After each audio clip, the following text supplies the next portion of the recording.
Hello there and welcome to my channel, Novice Modelling in the Midlife Crisis. My name is Andy and today we're doing a blast from the past video where we're going to be looking at my Aviation USC Fokker T.V Valiant Dutch bomber of World War II, which is kit number AV-2021 and was produced from 1997. Now, for those of you that aren't familiar with AV USC, and well, if you live in the States or particularly in Nebraska, you might have done because that's where they were from, I wouldn't be too surprised because they're what's known as a short run kit manufacturer, I suppose, although I would probably call them a sort of garage kit manufacturer, maybe, because I'm more familiar with that sort of terminology with my looking at Ventura kits previously, which I have a bit of a healthy or unhealthy fascination and obsession with. Now, this kit I got off eBay and it cost me £21, which is fair money for something kind of odd and unusual and kind of big. But I think first off we need to kind of understand what the Fokker T.V is. But first off, we'll have a look at the box and see what sort of little hints it gives us. So on the bottom here we have for experienced modelers. So novices like myself, be warned, this is not something you want to even think about looking at. And it says here, a limited run multimedia kit featuring injection molded small parts, vacuum formed wing and fuselage and instruction sheet. And it's labelled 172 world class. Yeah, okay. So let's think about the Dutch T.V, Fokker T.V bomber.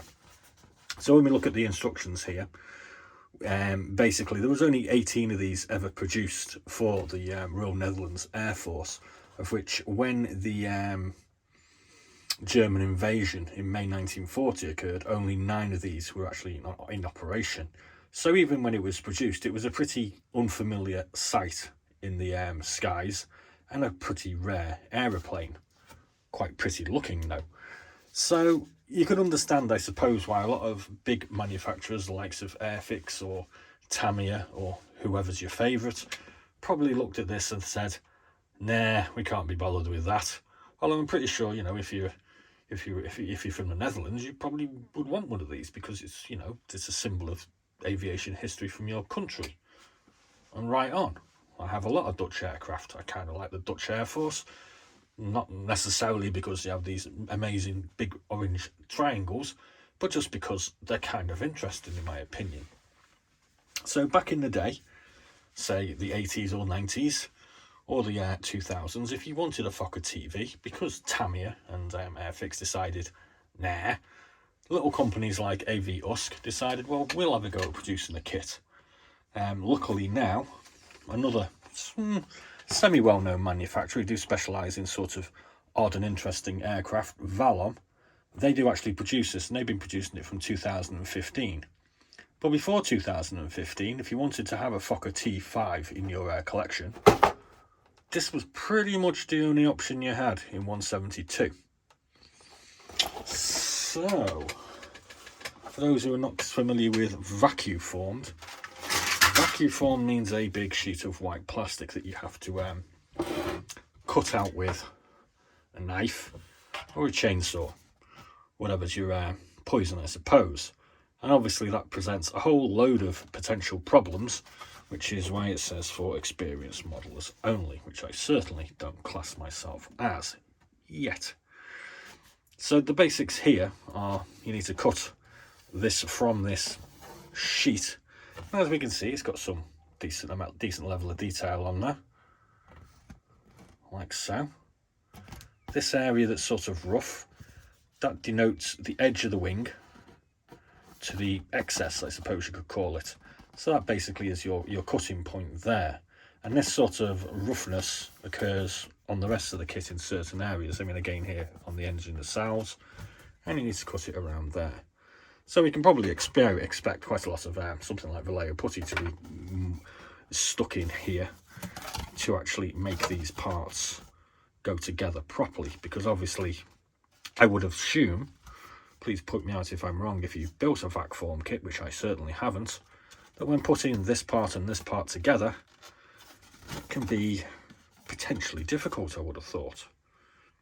So there's our wings anyway. A lot of the other parts are slightly more familiar, although the sprue setup is kind of odd. Maybe because, you know, this is a small company and their injection molding machine was only able to produce smaller parts. Now, interestingly, I've actually looked at ScaleMates, my favourite encyclopedia for modelling things, and I have noticed that Aviation USC produced a total of 37 kits during their run from 1985 to 2005, and they also produced 30 sets of decals, which were generally sort of odd nations that, you know, sort of like you wanted to put the Bulgarian markings on an ME-109, which wasn't thoroughly available at the time. Well, they did that sort of thing as well. But when we look at the parts, I sort of went off track a little bit there. We can see these are pretty standard for the sort of 1990s, I suppose. They've got a decent level of detail. They've got everything that you need on there. Comes with some consoles, a couple of pilot seats, and probably the gunner's seat because there's a rather big cannon at the front. It comes with all the other bits. We've got the machine gun here. We've got the aforementioned big cannon. We've got some regular looking propellers. The engines seem to be reasonably good. So we've got everything else we need. We've got another sprue with a whole bunch of other bits on it. A few more wheels. Some undercarriage parts. And all the other regular stuff. And then we come to another one of these sheets, which, oh god, it's the fuselage. So again, as you can see, the sort of rough area here, that's where you've got to cut out. Again, you need to cut out the opening for your cockpit canopy. And we can certainly assume that any of these sort of windowed areas here, and where else they are, here, for these gun mountings, would also need to be cut out as well. So they are handily sort of obvious in that they are required to be cut out by their lack of detail and the general form. But I mean, as you can see, we've got detail going on here. This is a fabric covered rear fuselage I have discovered. These are the engine nacelles, and again you can see where it needs to be cut out, but that looks very difficult to cut that and get it right, I should think. This little part here is floor and bulkheads, so we've got the main flooring, and I'm guessing these are going to be either the nose area and the cockpit. But there we go. I mean, this is a sort of vacuum form or vac form that most people might be slightly more familiar with, which is just an impressed plastic sheet. This one's gone very yellow though, unfortunately. And again, these are the areas you need to cut out, so it's just the actual cockpit form, and decently detailed. This is the tail gunner's position, which you need to cut out and then glue together somehow. That looks kind of difficult. Not too sure what that part is, but all these parts here, they're all little windows and lights and things that also need to go in. So they look pretty terrifying, I've got to be honest. But all is not lost. Just to make this even more complicated, we've got some Photo-etched. So, I mean, I'm not overly certain when Photo-etched came in. But this one appears to be wrong. It says Fiat Cimasa RS14. That might be from a different kit, I'm not sure. It's not one that I've got. But that one does correctly say Fokker T.V on it. It's imprinted 1997. Oh, and it says Edouard on it, so these are Edouard parts. That's interesting. So they must have subcontracted the photo etching out into Edouard, but God only knows what that's all about. Yeah, well, we'll find out when we look at the instructions. We do also get some little plastic sheets for our dials, and we get a very nice set of decals that, even though they're 25-ish years old, still look as fresh as the day that they were produced. So having a look at the instructions, ooh, What have we got here? We've got some very nicely detailed plans for colouring. Let me just check. And they actually appear to be pretty much scale right as well. Look at that. You don't see that very often. So you could pretty much trace those markings out onto the aircraft. Almost. It's not quite a scale by the look of it, but never mind. We get a couple of different options there. We get a whole nother page of this is what it should look like when it's built. And then we get 2 pages in total of building instructions. So that's basically your building instructions there. And that is another set of building instructions there. So it's very, very limited on information on how to put this thing together. I mean, it does say here, become thoroughly familiar with all these parts and these plans before proceeding. Always, always, always trial check the fit of all parts before assembly. Something I could pay attention to now. But yeah, blast from the past, certainly.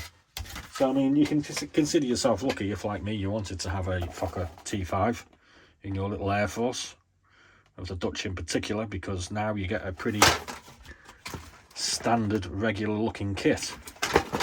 But not so long ago, as prior to 2015, if you wanted a T.V, this is what you had to have. I mean, it's not unfamiliar with myself, because I've got 1 or 2 other vac form kits. I've got this Martin Baker MB5, which is a British experimental fighter, and as you can see, that's a vac form. But luckily for, well, that depends really, doesn't it? Because let's see, in 2016, AZ started producing the MB5, but prior to that, no model kit. You know, and this is rare as rocking horse poop. I mean, it does say on scale meets this Kavazodoi Prostoyovi, well, basically the same company as AZ. Re-released this in 2024, but I've never seen it available, so I don't know what happened to that. But yeah, so I hope you enjoyed that. I mean, it's just a kind of interesting look at a weird kit that I've got. I mean, why did I buy it? Good question. I mean, because I've got 1 or 2 of these vac form kits, I kind of figured to myself that one day I'll probably have a go at building one of the small ones that I've got. I think I've got 3 in total with this one. And when I saw this, I kind of thought, well, that looks interesting. And I thought, well, I kind of knew exactly what I was getting into. I didn't buy it on, you know, thinking I was getting something else. And I thought that when I've done one of my small ones, maybe I want to do a bigger one. And I can't think of a slightly better or prettier aircraft to do it in than the Fokker T.V. I mean, incidentally, a lot of the other aircraft that Aviation used to produce were rare aircraft, you know. I mean, notably the B-32 Dominator, the US bomber that never really saw that much action, but was apparently rather good and rather cool looking. So we're kind of lucky now. I mean, this is basically what I'm getting to. We're kind of lucky now because we do have a wide variety of interesting and exciting aircraft that we can go and have a look at. But just bear in mind that, you know, 20 years ago, we didn't have these choices. You know, we were limited to this sort of thing, which, I don't know. If I ever go with this, I'll be needing some more of this Hartwell. Yeah. Are you listening, Hendrik, who's kindly sent me that? I'm going to need a vat of this stuff if I ever go with this one. So I hope you found that interesting and kind of something a little bit different to look at, as opposed to having a look at another Airfix or Tamiya. Please do like and subscribe, and we'll be having a look at some other interesting and odd aircraft at some point from my rather mad collection. And like I said, please do like and subscribe, and as always, be seeing you.